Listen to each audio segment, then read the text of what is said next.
like Dave said, I think I almost gave this presentation to a load of guys doing the building contract work around the corner.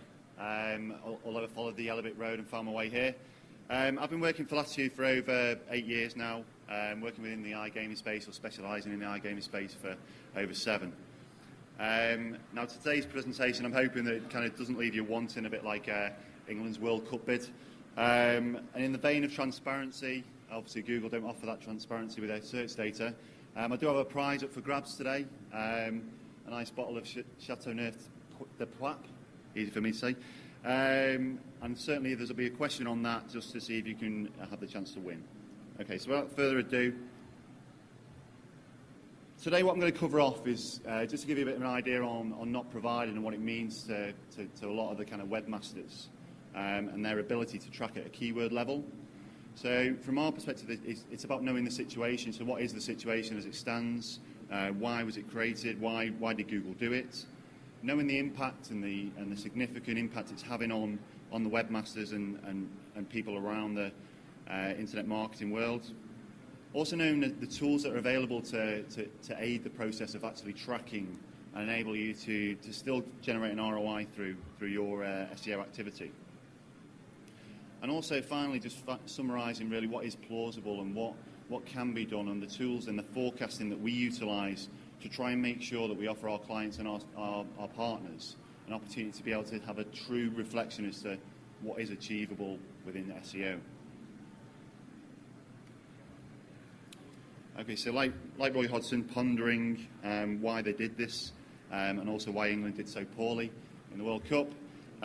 This was kind of the take from Google Analytics that they released when they first said that they were going to do not provided. As search becomes increasingly customised experience, we believe that protecting these personalised search results is important. Now, a lot of people question this, and if you do want to contact Google, there's the web address to kind of give them your concerns and express your issues with what they're doing at the moment. Okay, so it still raises a lot of questions as to why they did it, and there's 2 conspiracy theories. The first conspiracy theory is centered around the US NSA that accused Google of actually passing on, the US accused Google of passing on this data to the NSA for search query trends to enable them to review what users are actually searching for and get a better feel for exactly the complexities of what they're doing. It was called the PRISM spying program.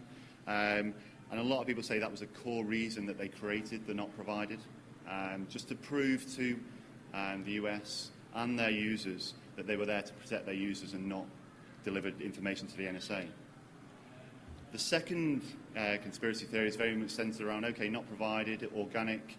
Google make no money from that level of service, and they make money from AdWords. So their advertising platform was always going to miss out if they didn't do something to do that. So it's trying to promote Google AdWords and make sure that from their perspective they're still getting that revenue in. But Google's main motivation, they say it's not the ads, and it's definitely not on the ad side, it's for happy users. And that cuts very much kind of centered around everything's for the user, everything's centered around those users and should be done so. Okay, so what have we seen over at Latitude? We had a look at this from perspective as to a couple of years ago when it first started and when they announced, and it was around about 30% of traffic in organic was actually not provided at that time. So during this time, we knew it was coming. So what we did is we did a lot of tests with various different tools to try and see the kind of the extremities and the variances that we would see when it does reach a higher number. So what tools we utilise? We utilise Google Webmaster Tools. We utilise AdWords. We utilise a crossover with Excel and GA and trying to extract different ports of data. We actually noticed that there's around about 20 to 40% difference in the data that previously was being provided by GA. So you can see the significance and the impact of that. And now we're currently at 83% of all organic traffic within our client base, and across all our different sectors. We cover retail, gaming, travel, and 83% of all organic searches now from not providing, and it is actually increasing, ever increasing. There's a few people within the industry that suggest that it will reach 100% in around about December this year. I actually don't believe it will reach exactly 100%. There'll still be some elements, it'll probably be about 98, 99% that it will reach by the end of the year from a projection perspective. Okay, so trying to understand the importance and what research tells us, I've got two research pieces that I'll take you through now with some quite informative data. So we partnered with e-consultancy on an SEM benchmarking report that you can gain access to there, and you can download a free report, and it'll certainly give you an idea. I mean, this was one of the questions that was covered, which was, which of the following biggest issues are the problems that are preventing you or your clients from being successful at SEO as you would like.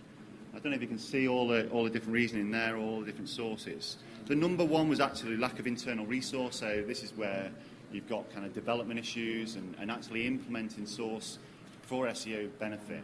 The actual implementation of that is quite an issue.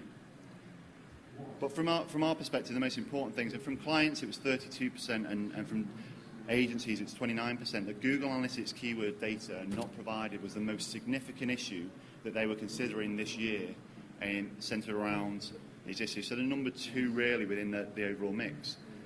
It was also interesting that within this, 44% said that they can track ROI on paid search, whereas only 31% suggested that they can do so with SEO.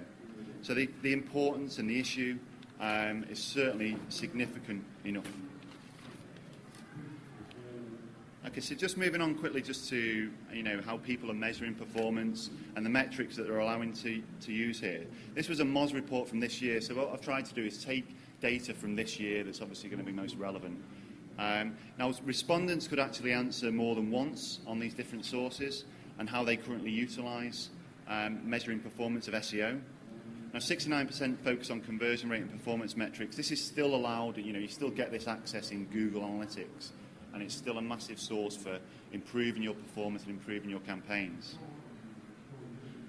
Now, 55% focus on landing page traffic. This, for me, is one of the most significant areas, and I think Dave would probably agree that Google Analytics still gives you that opportunity to track at landing page level and give you a guide that if you group your keywords and organise your keywords in an orientation as to what you would expect people to go through and go through to your traffic via, you can start to group those into landing page specific. So if you've got a group of keywords that are very kind of blackjack focused, you would expect that the search term was blackjack or a related term. So you could start to utilise that. Now, 58% are actually relying on Google Webmaster Tools. It's still, again, a very useful source. I mean, I think you'll get a picture from the rest of this presentation that there's still a lot of Google entities that allow you to utilise data in an effective manner, but it's about incorporating each of those together and trying to come up with a suitable solution. Okay, so 41% tried to estimate traffic based on other data. So Google Trends, Google Insights, AdWords, there's various different sources of trying to get data to try and improve and monitor your SEO performance. But one of the most significant factors has certainly been the fact of social signals. Now, 37% are now utilising it within their metrics of measurement. It's not just about engagement, it's also about acquisition. And certainly from a source of information, social signals is a significant growing factor within the SEO industry. So moving on to the kind of questions that we get asked over at Latitude, and certainly probably most SEO professionals get asked. Please can you provide me a forecast on organic non-brand traffic? So this is keywords, generic keywords, that obviously you don't get access to based on not provided. Are there any other tracking tools other than GA that we can get more accurate data on? So people think core metrics, people think Omniture, people think every other different solution. But also, will it ever reach 100%? And certainly for me, it's like asking kind of, did Iga Casillas, I mean, one of these slides was centered around when Spain were pretty much guaranteed to go out. Did Iga Casillas have a good World Cup? No. So the answer to each one of those questions is no. It's not going to reach 100%. It's going to probably be around about 99%. We cannot do forecasts based on generic keyword data. We can do keyword groupings and we can get a guide, but there's no specific information that will allow us to do that. And the tracking tools, well, GA still gives you a decent enough insight. But if you are using other tracking tools, I'd certainly be interested to hear them. Okay, so time for the question. Now, in April of this year, there was a change that Google made for not provided. Does anyone know what that change was and what it impacted? In April of this year, relevant to not SEO. Anyone want to hazard a guess? AdWords. In what context? Yeah. So Google announced, and well done.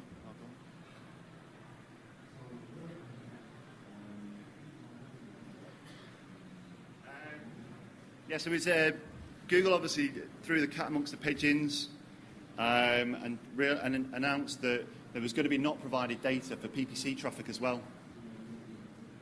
So there was a lot of sorrow and mourning, a little like England's World Cup campaign. People thinking the blogosphere went mad. People just saying, oh no, how can they take away our PPC data as well as our SEO data? And everyone was at a loss to kind of console people.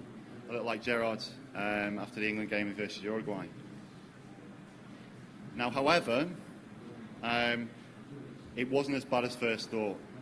The revelation was it was just tailored towards keywords that were using or extracting search parameters from the URLs. So they were using a query string that had or trying to extract the the search parameter, and then trying to extract that into the log reporting. It just removed that completely. Now, not many people are doing that. I don't know if many people are at the moment, but there is an opportunity to change that just by passing the keyword level data rather than the search query. Now, David might have a few interesting points on this later because he's just mentioned about how Microsoft are potentially changing their approach, so that might be something to discuss later. Okay, so that kind of covers off kind of the issues, what's happened. What we wanted to look at now is the tools themselves and what people are mainly utilising to try and resolve this issue, and obviously utilise tracking to gain as much data as they can to understand their SEO performance. Now, some of the positives around Google Webmaster Tools, which people deem as being one of the saving graces since not provided, is that you can enable you to track average position, CTR data, and also export referring search queries. But it still has its limitations. You know, only 2,000 search queries can be extracted, and there's also a lot of questions when we did our kind of test. There's a lot of questions on the accuracy versus Google Analytics data from the past. So certainly from our perspective, it's a significant tool, but it's one that needs to be accounted for in the inaccuracy, and just to be one of the tools, not the be-all and end-all. Again, another Google tool is obviously the analytics itself. And certainly from our perspective, it's still a key reference point, especially around things like referring landing page data, etc. So the positives come there from landing page analysis, historic trends data that you've obviously always got access to, conversion data. It's still the most apparent impact and input for any kind of marketing activity that you are doing. It will give you that kind of push. It will give you that information that will allow you to optimize your campaigns. The problem obviously being around 15-17% keyword data is not provided. There is a notorious Google bias, and I wanted to kind of go into this because the test that we've done, and Dave may have done similar tests. It's interesting that when you look at tools like DC Storm, Omniture, and Core Metrics, there seems to be a Google bias when you just look at Google Analytics compared to those. So when you're running tracking solutions in tandem, there is a Google bias towards Google search engine traffic and performance that kind of doesn't marry up with all the other different metrics. And it's certainly one to kind of think of that, you know, obviously Google own the entity, it's very last click focused. Obviously there's opportunity now with attribution, but there's still this orientation that there's a bias towards PPC and PPC conversions over any other channel. So certainly a factor that needs to be taken into consideration. Now on Google Analytics, there's a lot of tools and lots of blogs out there. Kissmetrics is a good one to look at. They've produced ideas on custom views that you can build within GA to enable you to extract filters and aggregate page data for the landing page analysis that we feel is so important going forward. Now, it's not just about Google site search, it's site search in general. Now, this is, again, mainly focused around the retail sector utilise this more effectively, but it's still an opportunity for the gaming sector as well to utilise site search and people trying to dig into your site a little further. So what you normally notoriously find is that site search allows you to find out the popular search phrases that people are using to try and dig into your site. It also enables focus around the specific needs of the customer and recognising those. And be all and end all is that it focuses on the user. You're optimising your sites to get better conversions and optimise for the user so that you get better conversions and more accounts. But some of the negatives is you know, it's not the initial search source. It's not whether they initially found your site or how they initially found your site. It's very retail dominant. It's very useful within the retail sector to try and build new landing pages and create pages based on those search queries that you do discover. And a lot of the time it lacks context. You know, it could actually be telling you that your site's really poor, that you need to build more pages, but it lacks context as to how they originally found you.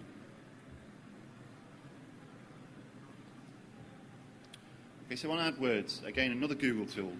Sound like a Google rep. Apologies for that, but it's certainly one of the key sources. These are all the information and the tools that you can utilize to try and get more effective data. Now, not provided is just organic. Obviously, PPC has not been affected, even though the issues that he initially said were not provided was going to cause concern, but it didn't. The way to circumnavigate this is it's a great source for keyword sourcing as well.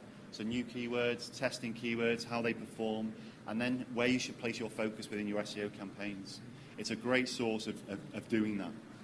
Also impression data, and everyone's trying to find impression data and gather impression data to know where the key terms are and what people need to be bidding on. So you get that information, it's more granular, it's the only granular source that you'll really get a true reflection as to what people or users are searching for. And the CTR insight is, for me, one of the core benefits. I mean, meta descriptions, etc., are obviously utilised from an SEO perspective, and you want to drive that click-through. The best way to do that is test your messaging within PPC. And I know it's difficult from an affiliate perspective, kind of competing on big terms, but it's testing it on those niche areas that you're focusing on. Some of the negatives, obviously, I mentioned about the kind of advertising bias and the focus that they want you to invest more. So the likelihood is that the impression data may be inflated. No proof in my allegation there, but certainly from a perspective as to the user base as well. A lot of people say that people that click on a paid search ad and a sponsored ad are notoriously a different type of user than ones that place on organic. So that's certainly a consideration that needs to be taken. So other tools that you can utilise, and obviously I've not mentioned ranking data at this stage. Ranking data is massively important from our kind of forecasting element, and also massively important to you guys that you are still monitoring those. But the core difference is that monitoring should incorporate the landing page that those pages are ranking, those terms are ranking for, making sure that the best page or the optimum page is ranking highest. There's also search metrics, Bright Edge, numerous different tools that will give you some form of data that will allow you to understand ranking. It will allow you to understand metrics that you can utilise for trying to create a better SEO campaign. But if I can kind of end the kind of overall summary with kind of Matt Cuts again, certainly from a perspective, it's been talked about a lot now. It's not provided. It's not coming back. We need to get over it and move on and utilise what we have got. And it's more about correlation now and insights that we can gather from all the different sources and how we utilise those more effectively.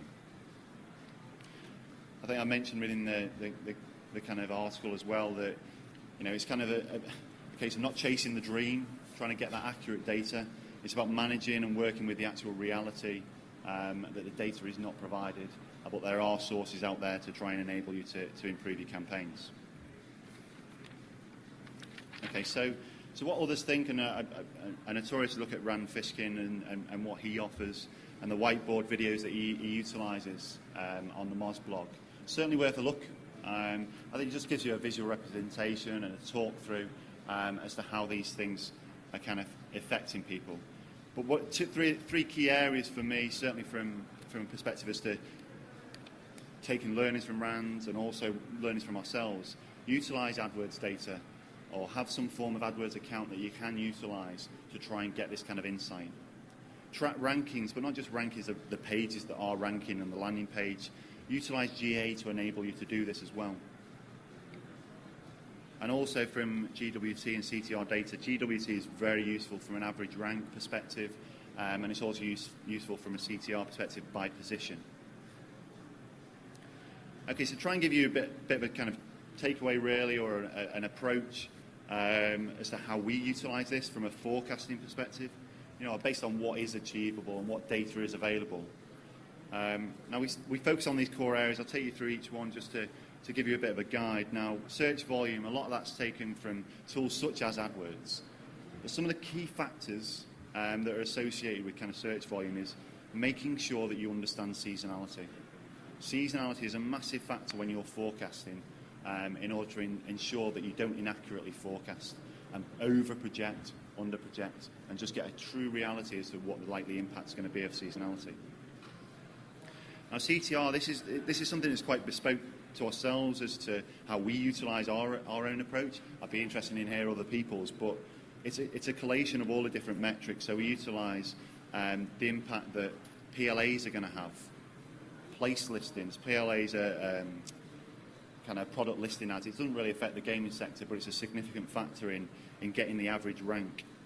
Places, the impact of news on the listings. Images are obviously being incorporated. Videos, Google are obviously putting their comparison engines all over the place. Not one for the gaming sector yet, but I'm sure that will come. So all those variables and all those factors need to be considered when you're looking at kind of click-through rate and the clicks per average position. Google will give you a guide on GWT. You need to take all different sources, including AdWords, etc., to try and incorporate those and be more effective at your marketing. So the next kind of phase is looking at the kind of blended ranking position. Now this is where it has to be blended because generic ranking paints a far better picture. So you kind of look at the kind of just generic overall ranking. You're not taking into account those different things like news and images. So we have to utilize all the different tools. So GWT is one. Third-party tools such as Search Metrics and Bright Edge are two tools we utilize, but I'm sure there's many more that are being utilized to try and gain that kind of ranking overview. And fourthly, there's the current organic performance. So this is where GA comes into its own, or any other tracking solution that you're currently utilizing. It's effective to make sure that you have a barometer for growth and establishing that point of growth and what that growth looks like. And competition.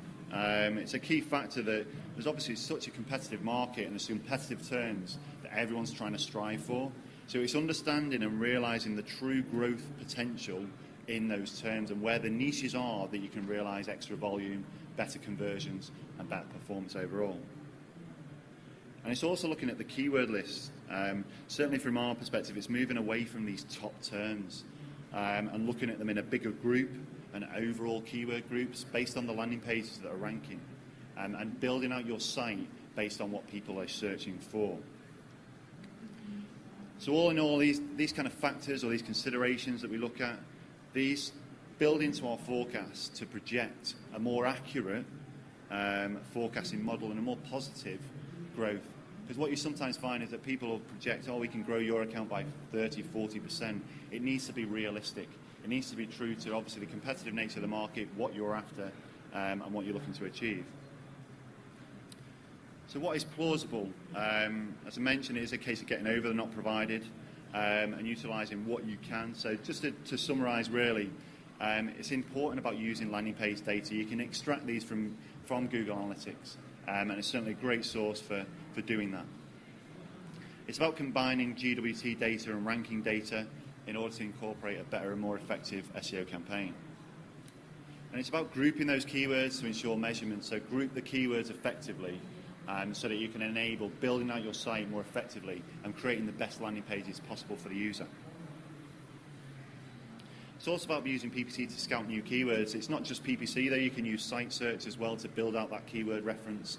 what are people searching for? What are your users searching for on your site? What don't they find? What do they need? And obviously with SEO very focused on content marketing now and inbound content marketing, it's important that you offer the user what they need when they arrive on the site.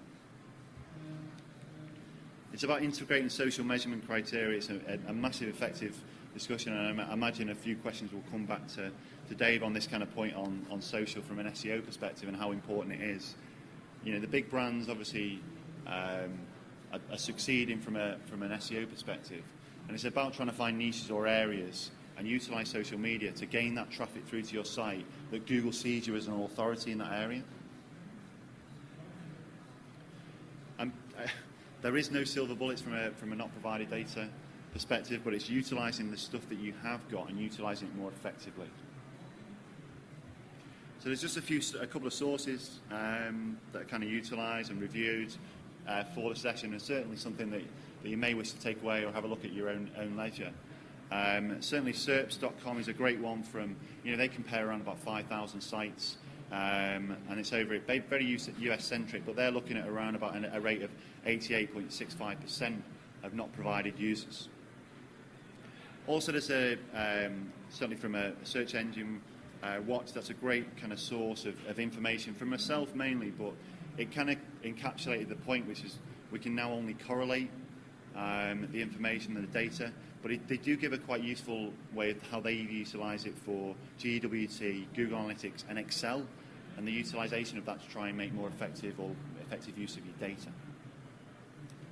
And finally, just on the e-consultancy side, there's some great tips on Google Analytics. I certainly recommend that if you are utilizing Google Analytics that you're building these custom reports. You may already be doing so, but it does give you a fair reflection and an insight into the right reports. Okay, so that's it from myself. Like I say, I'll be hanging around for the next couple of days. I'm sure if anyone's got any questions, I'll be more than happy to take them.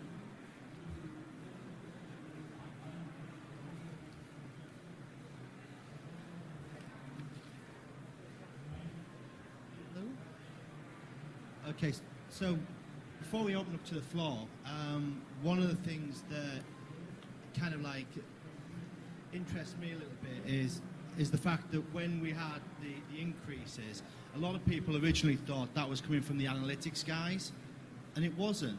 And then I was like, oh my God, it's coming from the search engines. You know what I mean? The guys that are working on the algorithm, they're the ones that are doing it, and it wasn't. And it was like so bizarre that I sat down with a guy from Google Analytics and said, why are you guys doing this? And he said, we're not. He said, we want the data out there. And he turned around to me and said, Dave, if you went and bought a new computer now, went home, turned it on, did not log into Google, didn't do anything, and searched normally for half a day, we'd know it was you, from IP address and all the rest of it, which scared me a little bit because that's kind of like a bit freaky. He said, if you go into your own office and did the same thing again, I've got 20 staff, he goes, I can most probably work out which computer is yours by your searching patterns. That's how much data they've got. So, well, why don't you want to share this? He goes, the problem is we've got a mandate, and the not provided doesn't come from Google Organics, it doesn't come from Google Analytics, it comes from Google signed in users, and that's all they've done. All they've done is said, if you're signed into Google, they will not let the provided data that they should be going through go through. So it's actually a Google legal thing that is influencing the not provided. So to me, the more people that have Android phones, so you get your Android phone, what the first thing you have to do is you've got to sign up to a Google account. They've got you. Once they've got you, you will not start leaking data. You then pair that with your Chrome. Again, you're logged in. As soon as you log in, that's it. You become a part of the not provided problem. And as I said to you earlier, Microsoft now, obviously, Microsoft got caught, didn't they, doing this kind of crazy little thing of looking at PPC click-through AdWords data and Google organic search data click-throughs, and they were using that as a ranking algorithm for Bing. I thought, ingenious, Google thought it was low and dirty, and they were catching up quicker than they should have done. So in retaliation, Microsoft released IE8 that actually just blocked GA altogether. Ingenious. Google worked their way around it. They've almost fixed it in the new analytics for the last update of IE as well. What Microsoft will do, I guess, at some time, is they will put it through everything that goes onto the web will go through what's like a Microsoft IP proxy sat on your desktop. They'll scrub all data. So anyone who's doesn't have a Mac is going to be a part of the not provided problem. So I honestly think we will get to 99.9%. It'll only be Mac users that are actually leaking out the data through Safari. But that's just my opinion anyway. Do you have any questions from the floor first? There must be one. No? Nothing? Nothing to do with analytics? Nothing to do with SEO? Anything you want to ask? What time's this session finished so we can go and get beer? Anything? No? One of the things I was thinking about there as well was, and I don't know if you concur with this or not, is that for something to rank in Google organically, it needs one of two things. It needs those words to be on the page, or those words to be pointing at the page. Yeah. I think that's fair to say. Yeah, I think we all agree with that. So if I did a search in Google for, I don't know, online casino, the top 10 results in there will have online casino either on page, in title, in some asset, or in its backlinks. So in fairness, if I scrape the data from Google for those top 10, then did a keyword density across all of those top 10 pages, went a step further and crawled all of their sites. So I've got basically all of the keyword density, 2, 3, 4 keyword phrases, rank checked those, pushed those into the AdWords keyword data, brought in Hrefs and Majestic's backlink data, used the keywords that were into there, push those into the AdWords data, get my ranking scores for all of my competitors. I'd get quite a good picture from that, wouldn't I? I wouldn't need analytics anymore. I think analytics still gives you a good reflection on the landing page side of things. Yeah. And also conversion. The biggest metric, especially for the affiliates, is obviously conversion data and how those campaigns are performing. So I think analytics still plays a major part. But you're right, all those different tools that you mentioned, Ahrefs, everything like that is a great way of sourcing that data initially.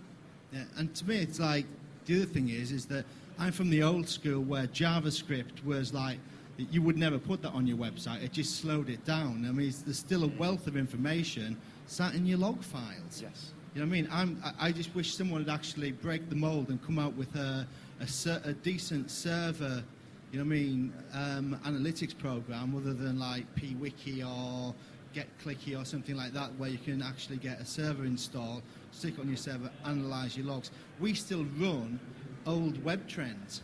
Yeah. You know what I mean? Because it still gives me patterns and keyword data that Google is not going to give me. You know what I mean? Obviously, they're not provided the way that they work with the hash bang. You're never going to get around that. You know what I mean? If they don't want to give you the data, they don't. The bit for me, which is insane, is that, like you say, with the PPC side of things, if you don't let them have the referrer coming back to AdWords, they get really bent out of shape over it. I mean, if you bounce them through a scrubber, so that you PPC ad for, I don't know, 24option.com, and that's your website, they land on it, and then you JavaScript redirect them to ppc24option.com on an HTTPS secure channel, so therefore you've scrubbed the referrer data, then you bounce them back to Google Organics onto google.com, they'll kick you out of PPC. Yeah, that's what they're doing realistically from google.com. So to me, it's kind of, I don't know why they would kind of like do that sort of thing. So what top tools? You know what I mean? If you were doing this on a budget, because I'm guessing Bright Edge is quite expensive. Yeah, it is. Searchmetrics isn't cheap either. I mean, what is there out there at the moment that can do your keyword tracking en masse that is cheap really to bring into analytics? I mean, there's various different tools, but I think from anyone's perspective, like you say, the log files aspect, the GWT gives you a gauge, and there's obviously there's various different people out there. I think obviously my head of SEO guy, you know, he knows so many people that he can source different information from, and gain this kind of ranking reports. But GWT is a great, you know, it's a free source. And it gives you that CTR data as well. So GWT for me would be the main. Is anyone here not using Google Analytics? Are they using a different analytics product? Is everyone here using analytics? Okay, one. Has anyone got arms, or no one have arms? Yeah, so to me it's kind of like, while we're giving the data to Google quite freely, but they don't kind of give anything back. I know there was a big call going out, I think Microsoft are going to push this again, to actually for people to uninstall Google Analytics for a week and try another product, a non-Microsoft one, but anything just to kind of send a message to Google. I don't think anyone would dare do it. If they did do it, I think they'd run them in side by side. But yeah, to me, it's like Google's got the data now. Yahoo, interesting enough, when they bought Dennis's company, what was the really good analytics package? I always forget the name. Used to be loads of people. Index Tools. Yeah, I mean, that to me, Index Tools was an amazing product. Yahoo bought it. They weren't going to shelve it either. They had full intentions of rolling it out. It was the realization of how much that data was actually going to cost them to store, work, and all the rest of it. They were just like, we can't roll this out to the public. Yahoo had the data at the time. Microsoft already had the data because they were getting it from MSN Messenger and signed in users. Google was the one that didn't have the data. That's why they brought out analytics. The big question is, I guess, will they ever turn off analytics? Will they stop it as a free user base? I don't think so. Certainly from, they obviously got the premium, Google Analytics Premium at the moment, which is around about, I think that's around about 10 grand a month sometimes. But if they drop that down to £1,000, I know, and then went, that's it, no free version. I think the difference that you get from the enterprise stuff is obviously you don't get as much sample data and stuff, which is great, but you don't get not provided data. So it's kind of like, why would you want to pay for it anyway? So, and Google still confirmed that there's no plans to kind of announce that they're going to start charging for this data or access to the data. So I think still utilise it whilst it's free. Yeah, I don't know. Has anyone got any questions? Because if not, I'm going to run out of questions, and then I'll need to go and find water, because there's no water here.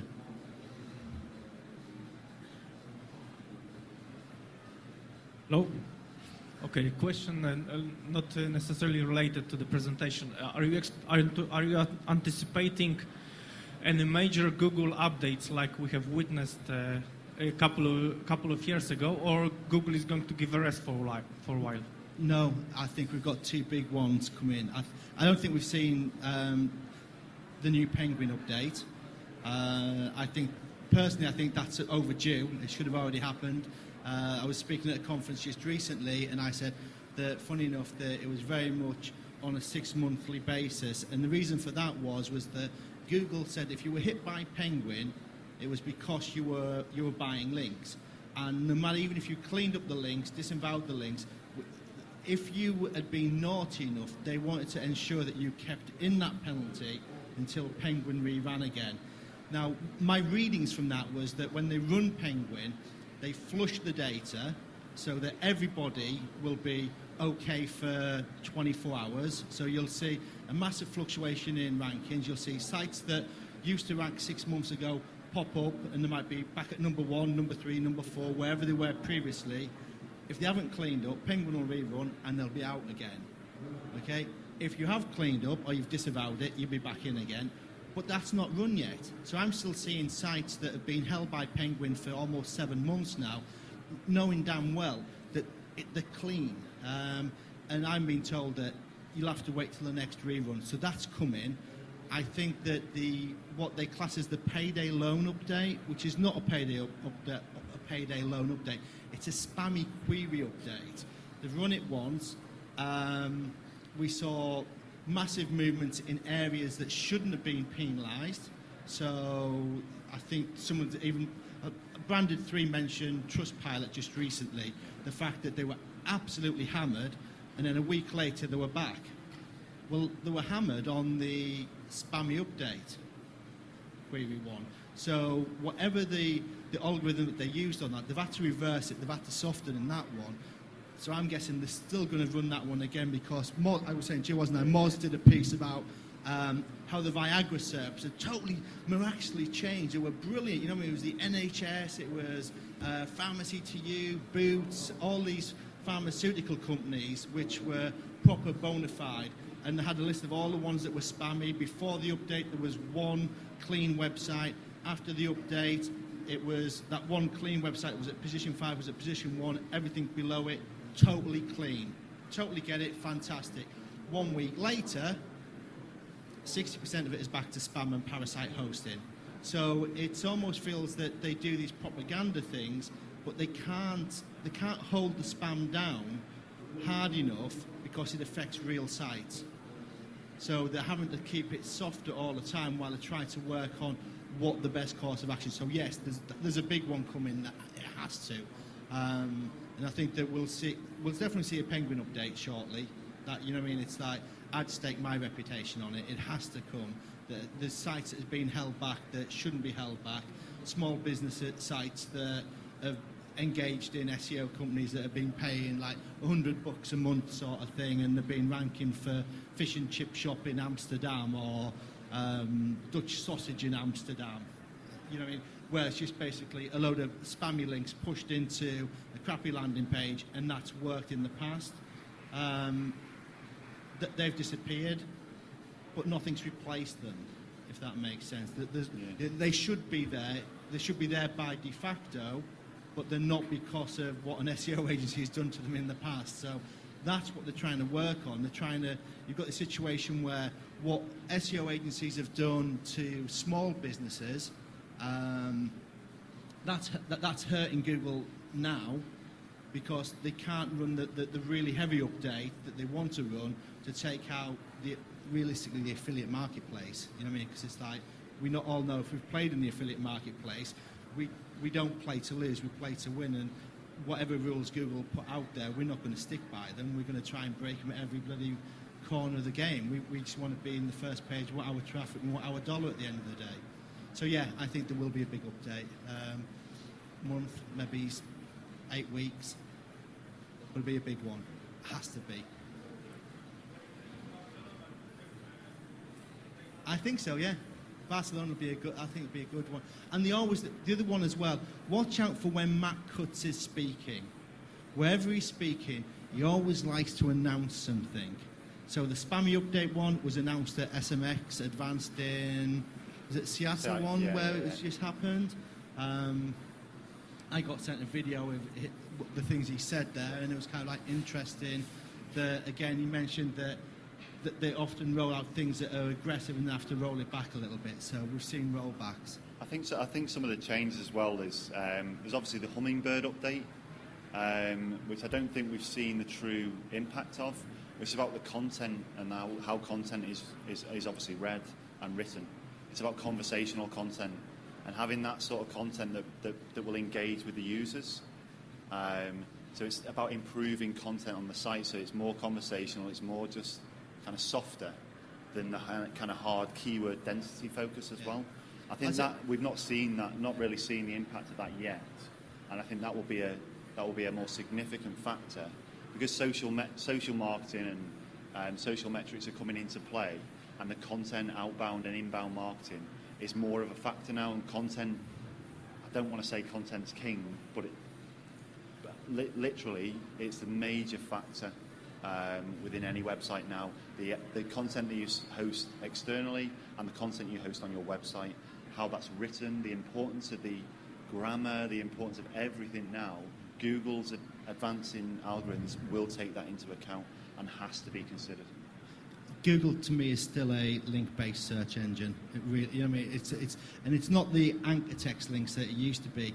And I say that with a pinch of salt, because at the moment, if you went and bought an expired domain name and you repurposed that for payday loans, and you chucked in a load of backlinks, maybe it's 100,000 and that had payday loans anchor text, you'll rank for a couple of months. You'll get burnt, but if you can rank it in a week and it takes 2 months to get burnt, doesn't make rocket science that you go, well, I'll just do one a week then, and I'll just keep taking the SERPs over and over and over again. Parasite hosting is still ranking with just, and you know what I mean? That to me, that's my biggest argument. When you get someone that goes into an EDU or an ACUK, hacks into it, puts a load of Viagra spam in there, chucks a load of backlinks at it, and it ranks on the first page, tells me content is only the queen, backlinks is still the king in my books, and it always will. Yeah, and I think from my perspective, it's more. You've got two strategies really. If you go for the content is king element, you're looking at long term, and you're also looking at trying to build a brand as well. So it depends on what level you're at. If you can repurpose domains, you can do exactly what Dave said. If you can do that, keep doing it. But it will have a shelf life. Those sites will have a shelf life. So the investment of time and resource, etc. You know, how significant is that to you? Is it an important factor? For me, if you are looking to build a brand, and if you're a bookmaker or whatever the case may be, you're looking at the content aspect more so than the kind of link aspect. Yeah. I mean, there is an argument though, if you can absolutely nail it fast and get a brand in there, and then people start searching for your brand, and your brand traffic then pays your bills. Yeah. Money Supermarket's most probably the classic one back in the day. They were an affiliate website that just spanked it, and now their biggest referrer, I'm guessing, is going to be the keyword Money Supermarket. You know what I mean? It's like, so you look at it and you go, there is a method to that madness. I wouldn't actually, if you're a new business and you want to be a brand for the rest of your life, I wouldn't advise you go down that path. Yeah. There's a lot of easier ways than spamming it and spanking it in, sort of thing. And there's obviously a lot of investment from even the affiliates now on, or some of the big affiliates on TV. You know, there's a lot more branding being done, a lot more focus on social and branding being done by the big bookmakers, and that's for a reason. You know, they understand that the importance of that, and Google recognises the importance of brands. They want the user to see the big brands, what they expect. So if you put compare car insurance, who do you expect to see on there? You expect Money Supermarket. That's the whole purpose of what Google are trying to do, is make sure that it benefits for the big brand. That doesn't mean that affiliate's dead. I mean, Amazon obviously killed off their affiliate network in vain, but they just created a white label service for their own benefit. So they stopped the affiliates bidding on their brand because they didn't need them anymore. Their brand was so big, they didn't need them anymore, etc. So affiliates have got to find those niches and find those areas. And if they can regurgitate sites and change sites, then great. But if they're looking for the long term, or even if they want one site that's about long term, focus on the brand, the social mentions, and the metrics that can really impact Google going forward. Yeah, I mean, I've seen websites that used to rank like position 1, 2, and 3 across the board for their main keywords. And you look at the analytics when they were doing that, and you look at the analytics now that they're really active on Twitter, and Twitter outstrips the organic traffic they were ever getting when they were top of the game. You know what I mean? It's like I was saying last night that I know a guy that's into sports betting, and I guarantee he was all over the Suarez bite. You know what I mean? He'll be taking bets today how long Suarez will be getting banned for. He'll have the video out there, he'll have graphics out there, he'll have a piece out there about the first time he was banned, the second time he was banned, what's going to happen, will Liverpool take him back, and he'll make a really big social piece about this, and he'll know that once that gets spread out to his 3 million followers over Twitter and Facebook, that they will come back, and socially betting is massive. You know what I mean? It's like, I'd have a fiver on it. I don't bet. You know what I mean? I'm not a gambler. You know, the only time I ever gamble is if I go to the horse races with the company, and then I basically stick to a fiver a race. If I'm really down, I'll put my ante a little bit. But if there was an easy way for me to go, click, bet £5 done, I'd do it. And again, you know, it's like obviously with the casino side of it, it's slightly harder. But with the forex side of it, if you can follow a ring of people that are actually giving you good advice whether to bet on the dollar or not, then again, you know, you may be drawn in by that. Any questions? Oh, it's almost 11 o'clock. What time do we actually finish in this session? Well, we've got 5 or 10 more minutes before we need to go for a break. Anything on anything? You mentioned the payday loan. Obviously, a Matt Cutts at SMX went and turned around and labelled online casinos with Viagra and everything else as all the spammy queries. Obviously, I'm from up your way, I'm from Widnes. Have you guys, between you, seen any online casinos or bingo sites negatively impacted by the payday algorithm? In the last one, Actually, I saw a couple of them actually more positively impacted than I would have expected, more in the bingo side of things. I think last I checked yesterday, I think there was one affiliate on the bottom of the first page. No, we've not seen any. No. But again, the problem was that, like I say, with the Viagra thing, because I still work in that sector, funny enough, the Viagra thing was that it literally was, the day after they announced it, there was no spam in the top 20. Everyone jumped on it. This is the game changer, right here, right now. A week later, you know, there's 15 results in the top 20. There's just new spam sites, and I'm like, oh, there's still hope out there. You know what I mean? And you can see that it's like they either turn that off. I think that the payday loans one is like, It looks like they've rolled it back a bit, haven't they? They've kind of done something on, now we'll tweak it, we'll roll it back, and we'll roll it back out as 3.0.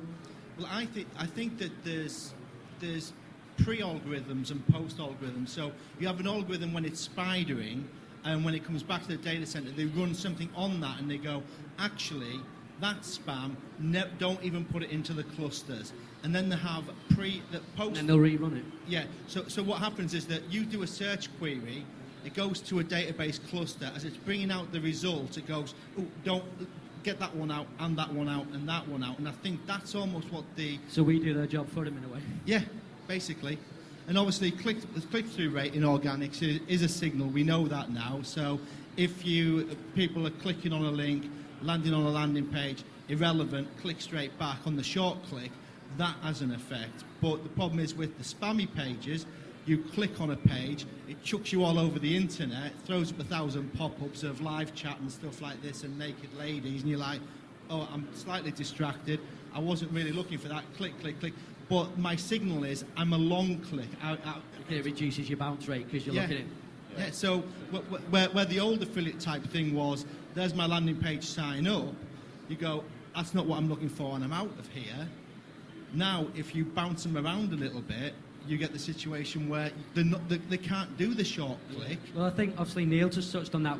That goes back to your content as an affiliate. Yeah. Obviously, from an affiliate point of view, we're not bothered as long as they click a banner, click through, and we've got them. But affiliates now are having to change it and obviously provide more content, think outside the box, create a better review, a more in-depth review in order to keep them. Or silly things like have target equals blank, so they leave your page in the background so it looks like a long bounce rate, stuff like that. Yeah, it is. You know what I mean? It's going to go back to like when I used to be an affiliate. It was like anything. I used to do things like frameless pop-ups, so that there was no back button. And then what I would do is I would sniff what the browser was, and then put an image of what I expected their browser header to be on the top of the page, and that would be a banner off to Amazon or eBay or somewhere like that. So they go, oh, this is crap, I'm clicking the back button. No, you're not, you're clicking my banner ad, you idiot, and out they go. But it's still a long click, you know what I mean? It's like, Google apparently frowned upon that quite heavily as well. Any more questions? We'll probably have time for one more before we... Do you want to go now, or do you want me to just ramble on a little bit more about anything? Oh, 15 more minutes. So, has anyone seen anything? Does everyone know what Hummingbird is first? Do you want me to talk about Hummingbird? Because that's the one that people least talk about. We get talked about Panda all the time. We get talked about Penguin, but Hummingbird is a slightly different beast, isn't it? And we've seen it sneaking into large areas like, we work with a bathroom company. You used to search for things like bathroom cabinets and you wouldn't get John Lewis and Argos and people like this. So, I guess not. It does come down to the content again, and I think I wanted to bring back to the log files aspect. The log files aspect that you mentioned earlier on about scraping the log files or gaining the log files. I don't know, there's obviously people that have got access to, and the big bookmakers, their log files or their sites change instantly, like bit by second. So they're the guys that can't do that sort of stuff. They can't utilise log files. But affiliates that have a more static site should be using the log files as an option. We've not really looked at it as a source, but it's... To me, that's where your data is. Yeah, exactly. And that's where you'll get your hummingbird data. The other thing is as well, it's like the conversational search you touched on as well. If you've got an Android phone, go to the conversational search and just do an OK Google and start searching and just add queries to it. It's insane. We found an Italian restaurant last night by doing that. Just by starting with where am I? Yeah, exactly. Best restaurant around. So, no, certainly from a conversational perspective, it is just about changing, having better quality content written for you or writing it yourself. But there's also a lot of things about the internationalisation of content as well, and making sure that the international content is as quality as the UK content that you write. So making sure you're using robust translators or people to make sure it makes sense and the grammar is there, because Google will add that more focus on that into the algorithm. And it's how they cite the site as well. Yeah, exactly. That's the other thing. That interlinking between sites is going to be more important as well. Yeah, definitely. If you have no Q&A, I think we most probably need a drink, Simon. So, what's the next? The next session up after this one is 11:45, which is a Googler by the name of Fitan. Fintan Costello. Yes. He's sat at the back, Fintan. There he is. I've got a photograph and everything of you. Now, Fintan will take you through. It's a Google Analytics one, isn't it? It's not on my notes. The Google Analytics one now. So Fintan will probably take you through, again, we've obviously spoke about Google Analytics today, but Fintan will take you through the use of Google Analytics in a bit more detail probably. So certainly from our perspective, it should be a good session, and hopefully see you there.